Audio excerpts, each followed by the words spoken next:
ദൈവസ്നേഹത്തിൻ്റെ എട്ടാമത്തെ ഫലം 1 യോഹന്നാൻ 4:18 രേഖപ്പെടുത്തിയിരിക്കുന്നു. സ്നേഹത്തിൽ ഭയമില്ല. ഭയത്തിന് ദണ്ഡനമുള്ളതിനാൽ തികഞ്ഞ സ്നേഹം ഭയത്തെ പുറത്താക്കിക്കളയുന്നു.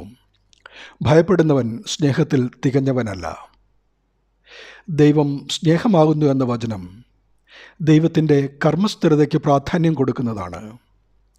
ദൈവത്തിൻ്റെ സർവശക്തിയും സ്നേഹത്തിന് കീഴ്പ്പെട്ടിരിക്കുന്നു.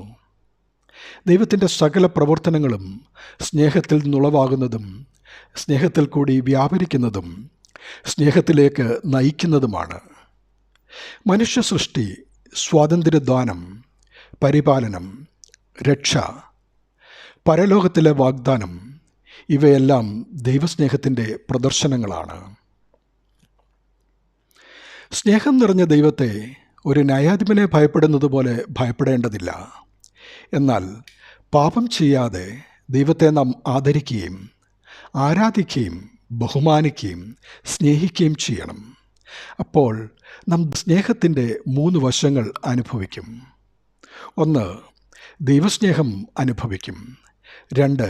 ദൈവത്തെ സ്നേഹിക്കുന്നവരാകും. 3. പരസ്പരം സ്നേഹിക്കും. നാം പരസ്പരം സ്നേഹിക്കുമ്പോൾ ദൈവസ്നേഹം നമുക്ക് ലഭിക്കുമെന്ന ഉറപ്പുണ്ടാകും.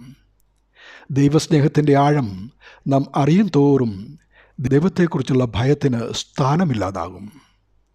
മനുഷ്യരെയും നാം ക്രിസ്തുവിൽ സ്നേഹിക്കുമ്പോൾ മനുഷ്യരെയും ഭയപ്പെടേണ്ട ആവശ്യമില്ലാതായി തീരുന്നു. അങ്ങനെ ദൈവസ്നേഹമെന്ന അഗാപ്പയിലൂടെ ഭയവും ഭയത്തിൽ നിന്നുണ്ടാകുന്ന ദണ്ഡനവും മാറിപ്പോകുന്നു. ഇന്ന് മനുഷ്യനെ മാനസിക ശാരീരിക രോഗങ്ങളിലേക്ക് തള്ളിയിടുന്നത് ഭയമാണല്ലോ. ഭയപ്പെടുന്നവൻ സ്നേഹത്തിൽ തികഞ്ഞവനല്ല. 1 യോഹന്നാൻ 4:18 ഭയത്തിൽ നിന്നും പുറത്തു കടക്കുവാനുള്ള ദൈവത്തിൻ്റെ മരുന്നാണ്. തുടരെ ഈ വചനം സേവിക്കുക. സൗഖ്യം നിശ്ചയം. ദൈവനാമം മഹത്വപ്പെടട്ടെ. ആമേൻ.